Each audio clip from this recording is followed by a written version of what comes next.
YouTube, what the crap's going on? HeirofCarthage back. What's another vampire build? Yes, this is another vampire build, and yes, this one also came from Ninjahund's guide. I wanted to try it out, just to kind of get a feel for it. You're going to be interested in the Chaos Army I come up against, and this is going to be an interesting battle, to say the least. This is a build focused around Vlad. It comes with a little bit sturdier infantry component because it adds 3 Cryptors to that same build you saw in the last video, which I believe is 4 Graveguard and then 1 Sternsman. Maybe it's just... yeah. 3 Graveguard and a Sternsman. Yeah, it's 3 Graveguard, Sternsman, and then 3 Skeletons Warriors. I have 2 on one flank, 1 on another. I have 1 Blood Knight on this flank. These ones are just the Skeleton Warriors for slowing stuff down. And then I've got 2 White Kings. You can see them here. So, got the White Kings, got Vlad. They're there to help protect Vlad. Look at what I come up against. So there's a Feral Manticore and a Death Sorcerer flying around. I'm like, well, that's interesting. So he's probably going to try and Spirit Leech me, but that wasn't the case. He'd come with, like, Terror spells, which is weird, because I'm not really sure how that's supposed to work against the vampires. Now, you can definitely drop the Vampire Leadership, and it will help you a great deal. It'll help them disintegrate. But look at this. This is a triple Shaggoth build. So, triple Shaggoth. I showed you a double Shaggoth build the other day. Hey, double down works, why not triple down, right? I'm actually, like, freaking scared at this point. I start the battle, I'm like, holy 3 Shaggoths. So there is the Dragon Ogre Shaggoth, Kolek, and then he has 2 Dragon Ogre Shaggoths. And then the rest of his army is obviously going to suffer a little bit because that's where most of his spend is. But he's got a line of Chaos Marauders with great weapons up front, 4 of them, backed up by 2 Aspiring Champions for some leadership. So I was very concerned. And plus, when you add that with the Manticores, I was like, man, I don't know if Vladdy Daddy can survive this. And I've only got 1 Blood Knight. And I mean, the Cryptors are good. They won't die really quickly. But a Shaggoth has anti-large, and they're pretty tough. And a lot of their damage is armor piercing, and Cryptors aren't particularly high armored, but still, they have a pretty solid anti-large bonus, if I remember right. Let's go take a look at it. I think that was one of the things they tweaked over time. Yeah, that's a 28 versus large, 310 armor piercing. That's no joke. Not to mention the charge bonus on these guys. So he's just going to plow straight on through, and they want to go straight after Vlad. And you can see these 2 Shaggoths attack up front. They're going to start dishing some damage. Look at Kolek just put down the Cryptors. And Vladdy is back here just trying to keep alive. There comes the Soul Blight and everything. He's dropping the leadership, and you can see it works. This Graveguard's down to minus leadership, which forces it to crumble. So these leadership spells can definitely be worthwhile. Now, my main focus here is Kolek. I'm going to ignore the 2 Shaggoths, and I'm going to focus my Blood Knights in on Kolek along with my White Kings. Now, they're a little bit stuck up on Feral Manticores right now, but you can see that Vlad's healing is so substantial, as is his defense plus Invocation and the Heck. It makes it very difficult for them to cause any quick damage. And then when the Manticore land like that, they start to get torn up pretty quick. You see he has to get it out. And then the Blood Knights kind of help Kolek. They keeps him from retreating and being able to cycle charge, which is very deadly for the Sun Eater. And you can see that he is taking extensive damage at the hands of my Blood Knights. But of course, there are 3 Shaggoths here, so I was worried he was just going to come in and clean me up before there was much I could do about it. But he just continually focuses on Vlad and doesn't try and get rid of my Blood Knights, and they just keep dishing the damage. And with the Cryptors around, I'm also causing poison to the Shaggoths, which is a big deal. Like, when they get hit by the poison, it helps me immensely. But you can see that, again, they just keep focusing on Vlad. All 4 of these guys are going after Vlad, and then this just allows the Blood Knights to chase them and inflict serious amounts of damage. I think if he would have just focused all 3 Shaggoths on the Blood Knights, he could have taken them out pretty quick. Like, hit him with the Feral Manticores, hit him with the Shaggoths. I mean, I could have tried to use an Invocation in the Heck, but that's just so much damage that I don't think they could take it. And you can see Vlad here gets very close to death. Very close to death. Because that's so many things attacking him at once.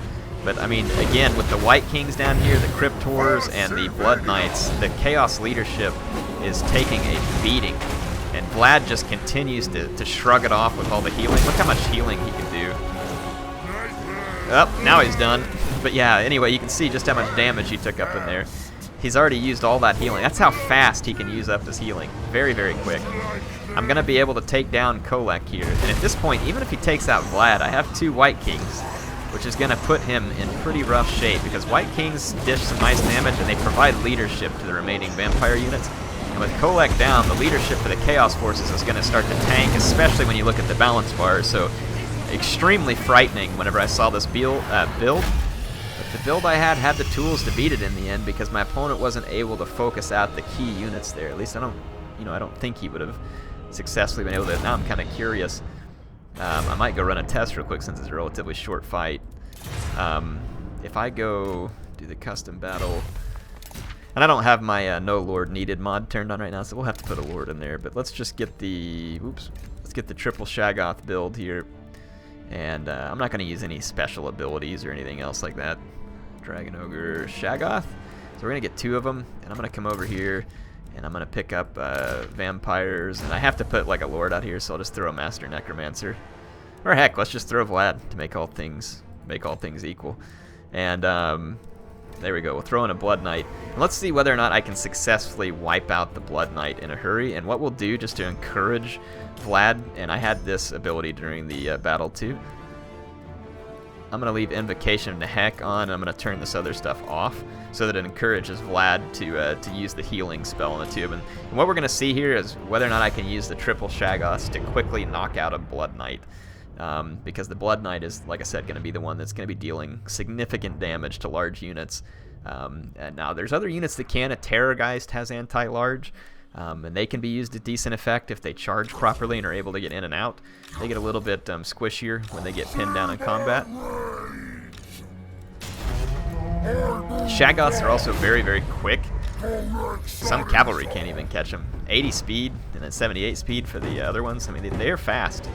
They get around the battle fast. They dish immense damage on the charge. You can see there's 68 charge bonus, 62 for Kolek. Do you think Kolek gets upset that his buddies have a better charge bonus? What's he hit me with? Oh wow, yeah, Master of Beguilement. Well, it makes sense. Alright, so I'm going to come in with Kolek, and we're going to see if we can mop up a Blood Knight. Yeah, I mean, you can see they're doing immense damage, but let's just see. Does it work? Can we fully mop up a Blood Knight despite Vlad healing it? And it looks like the answer is yes.